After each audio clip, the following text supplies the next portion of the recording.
안녕하세요. 돈블리고입니다. 오늘은 전세가 사라지는 10가지 이유에 대해서 설명을 해 보겠습니다. 자, 가장 근본적인 이유는 돈 때문이죠. 전문 용어로 전월세 전환율이라고 합니다. 집주인 입장에서 전세 보증금 1억을 낮춰주면 월세로 연간 500에서 600만 원을 받을 수 있습니다. 그런데 그 1억을 그냥 은행에 넣으면 이자가 300만 원대로 낮아지죠.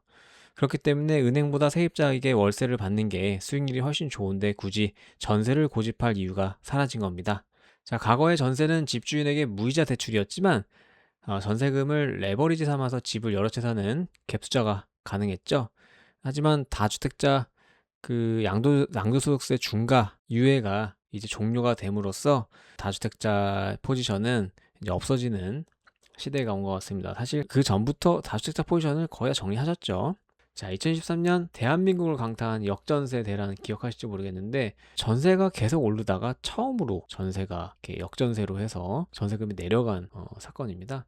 전세 시세가 뚝 떨어지면서 기존 세입자들에게 돌려줄 돈이 없어 뭐 파산하는 집이나 집주인들이 속출했었는데 이때 집주인들은 뼈저리게 학습을 했겠죠. 감당 못할 거액의 보증금은 언젠간 터질 시한폭탄이구나. 그래서 보증금 규모 자체를 줄이고 안전한 월세 비중을 높여서 리스크를 없애려는 그런 이유도 있다고 생각합니다. 그 2년 전에 5억을 받았는데 현재 그 시세가 이제 3억으로 줄어든 겁니다. 나머지 2억을 대출을 해줘야 2억을 반환해줘야 되는데 이 반환해줄 돈을 이미 쓴 거예요. 그렇게 되면 이제 역전세가 나는 그런 시나리오죠. 질권 설정 문제입니다. 세입자가 전세 대출 받을 때 은행이 보증금 반환 채권의 질권을 설정하는데 이게 집주인들이 좀 귀찮아할 수 있습니다. 만기 때 보증금을 세입자가 아니라 꼭 은행에게 돌려줘야 되고 만약에 집주인이 깜빡하고 세입자에게 돈을 줬는데 세입자가 도망갔다. 그럴 일 많이 없지만 집주인은 은행에서 생돈을 또 갚아야 됩니다. 그럴 정말 끔찍하죠. 이 복잡한 법적 책임과 내용 증명 받는 스트레스가 싫어서 그리고 실제로 그 은행에서 전화가 와요. 뭐 질권 설정을 할 건데 동의하시냐? 동의를 안 해주시는 분들도 있습니다. 그런 경우에는 전세 대출 받는데 이제 어려움이 있는 거고요.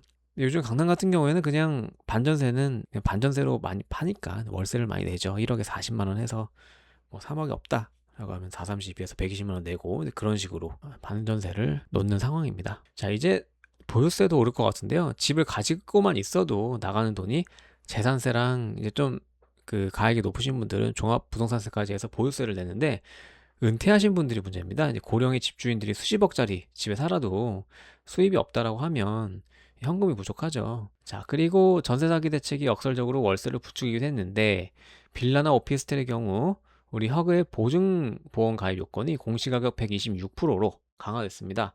집주인이 3억을 전세 놓고 싶어도 나라에서 2억 5천만 원까지만 보증해 줄게 라고 선을 그은 거죠. 결국 나머지 5천만 원은 어쩔 수 없이 월세로 돌려받아야 합니다. 이를 시장에서는 강제 반전세화라고도 부르고 있습니다. 자, 여기서 결정타를 날린 것이 최근에 강화된 은행권의 가계부채 관리 방안입니다. 핵심은 조건부 전세자금 대출 중단이죠. 예전에 집을 사면서 동시에 세입자를 구해서 그 전세금으로 잔금을 치르는 게 가능했는데 이제 은행들이 집주인이 바뀌는 조건이면 대출을 안 해주고 그리고 임차인 입장에서도 전세 대출이 거의 불가능합니다. 뭐 2억까지 가능하다. 1주택자는 2020년 7월 이후에 규제 지역에 취득을 했으면 대출이 불가능하다 등 정말 전세 대출이 힘들어지고 있습니다. 갭 투자 자체도 아예 불가능해졌기 때문에 세입자가 들어오고 싶어도 돈을 못 빌리니까 집주인은 울며 겨자 먹기로 월세나 반전세를 놓을 수밖에 없는 구조가 된 겁니다. 자, 무리해서 집을 산 영끌 집주인들도 상황도 한몫하는데요. 주택담보대출 금리가 여전히 높죠. 4%대로 집주인들은 은행 이자를 내야 집을 뺏기지 않고 지킬 수 있습니다. 전세금 받아서 묵혀두는 것보다 월세를 받아서 즉시 은행 대출 이자를 메꾸는 현금 흐름이 절실한 거죠. 아까 말한 거랑 비슷하죠. 보유세랑 비슷한데요.